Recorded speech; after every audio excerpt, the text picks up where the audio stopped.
హరి ఓం. చేరి యశోదకు శిశువితడు, దారుని బ్రహ్మకు తండ్రియునితడు. చేరి యశోదకు శిశువితడు అని అన్నమాచార్యుల వారు పరవశించి మైమరచి మురిసిపోయి మధురానందములో తేలి మునిగి ఆయన పరమాత్ముని యొక్క సిద్ధిని పొందే నీ మమ్మల్ని వదిలి వెళ్ళిపోతుంటే మేము ఏమేం కావాలయ్యా? మా హృదయాలు ఉంటాయా?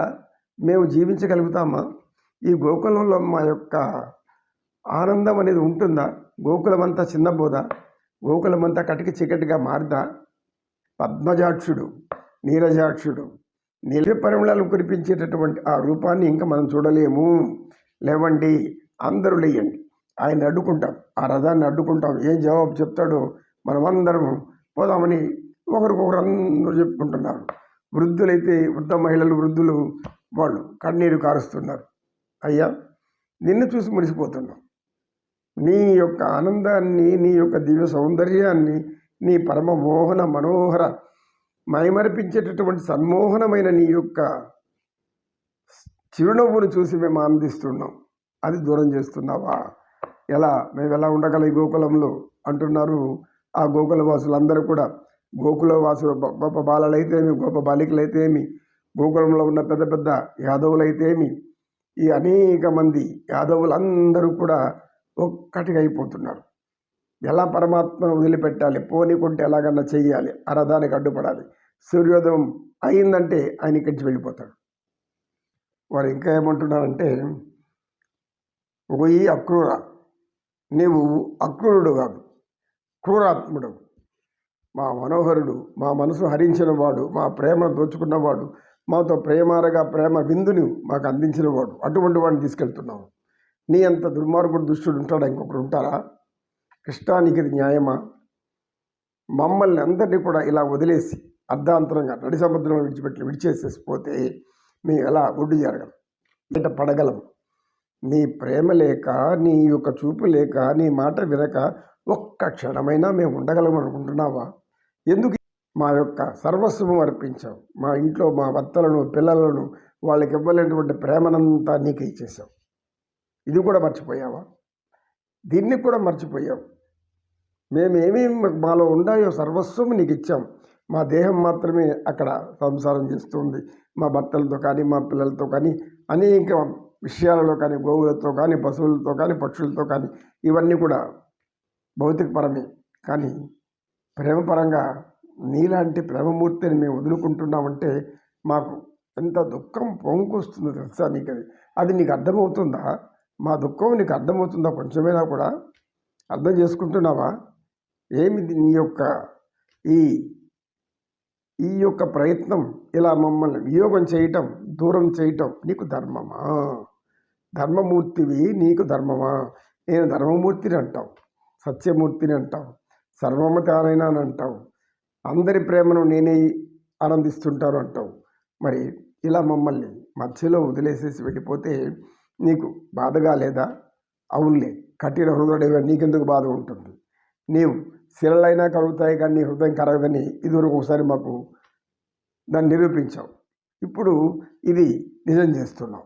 శాశ్వతంగా దూరం అయిపోవాలని ప్రయత్నిస్తున్నావు. కృష్ణ, నీ యొక్క ప్రేమ లేకుండా మేము ఎలా బతికేదయ్యా? మేము ఎలా ఉండగలం ఈ గోకులంలో? విలాసప్రియుడవు.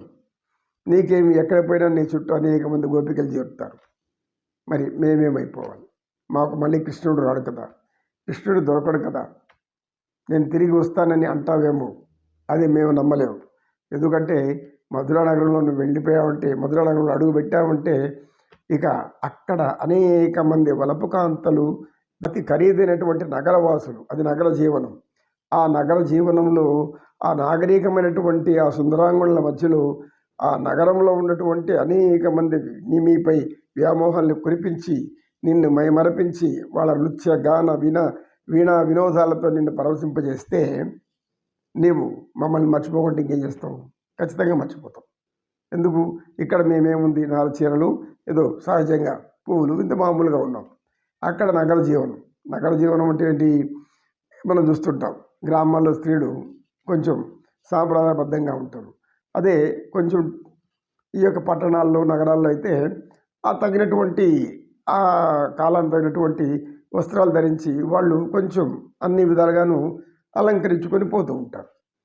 ఇలాగ దీనికి నగర జీవన విధానానికి గ్రామ జీవన విధానానికి తేడా ఉంటుంది. ఈ తేడాను వాళ్ళు చెప్తున్నారు ఇక్కడ. ఆ మధురా నగరం నిన్ను విడిచిపెడుతుందా మళ్ళా? ఒక్కసారి మధురలో నువ్వు అడుగు పెట్టావంటే ఏమవుతుంది? అడుగు పెట్టిన వెంటనే నిన్నందరూ వచ్చి పట్టుకుంటారు. నీ కాళ్ళు పట్టుకుంటారు, నీ చేతులు పట్టుకుంటారు, నీ ముక్కు పట్టుకుంటారు, నీ చెవులు పట్టుకుంటారు, నీ కళ్ళన్నీ పెట్టేసుకుంటారు. అప్పుడు నువ్వు మమ్మల్ని మర్చిపోతావు. అంటే ఇక్కడ మాతో ప్రేమ నటించేదంత నాటకమేనా? అతి మధురమైనటువంటి మాటలతో నేను వశం చేసుకోవాలని ప్రయత్నించేటటువంటి అనేక వలపు కన్యలు ఉంటారు అక్కడ.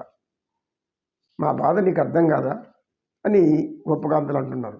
అనేసేసాక అయ్యో మేమెంత అజ్ఞానంతో పనిచేసాం, నీ ప్రేమ శాశ్వతం అనుకున్నాం, నీ మాటలు శాశ్వతమని నమ్మాం, నీ చూపులు, నీ యొక్క ఆనందము, నువ్వు చూపించే ప్రేమ, నీవు చూపించే కరుణ, నీ యొక్క సమస్త దేహ సర్వస్వము మాదిగా భ్రమించాం. ఇది మాదే తప్పు. ఇలా భ్రమలో పడడం మాదే తప్పు. నీవు పరమానంద స్వరూపుడు, ఎక్కడున్నా ఆనందిస్తూ ఉంటావు.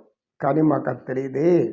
మేము అమాయకులమైనటువంటి ఈ యొక్క గొల్లవారు, అమాయకులైనటువంటి యాదవులం, అమాయకులటువంటి వెర్రిగా నమ్మాము నిన్ను. రాజభవన్ కదిలితే ఇంకా ఆపేదానికి ఎవరి తరం కూడా కాదు.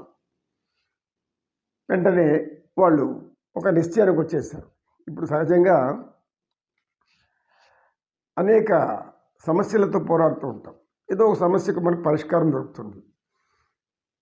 ఆ పరిష్కారం దొరికినప్పుడు ఆ పరిష్కారం దొరికిందని ఆనందంలో ఆ పరిష్కారాన్ని మనం అందుకొని ఆనందిస్తున్నప్పుడు అది మరలి వ్యతిరేకంగా మారిపోయింది అనుకుంటే అప్పుడు ఏమవుతుంది? మనసు రాజు ఒక స్త్రీని ప్రేమించి బాగా పెళ్లి చేసుకుంటాడు.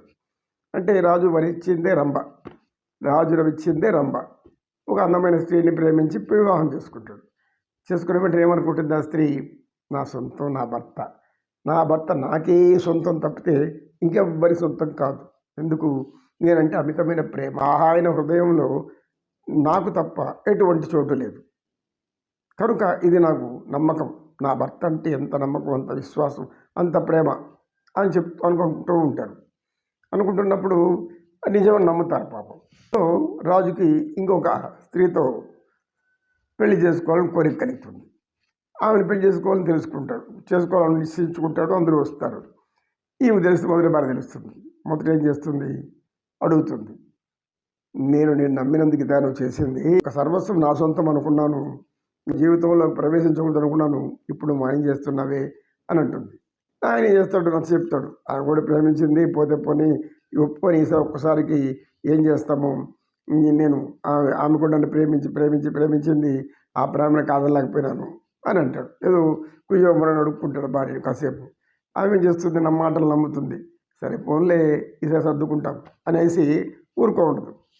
ఎవరా సుందరాన్ని ఎక్కడ ఉంది అనుకుని, నువ్వెంత అదృష్టవంతురాలవు, నా భర్త ఎంత గొప్పవాడు, నీవు అలాంటి భర్తను పొందడం నీకెంత ఆనందము. ఆ విధంగా అంటున్నారు ఇక్కడ గోపకాంతలు.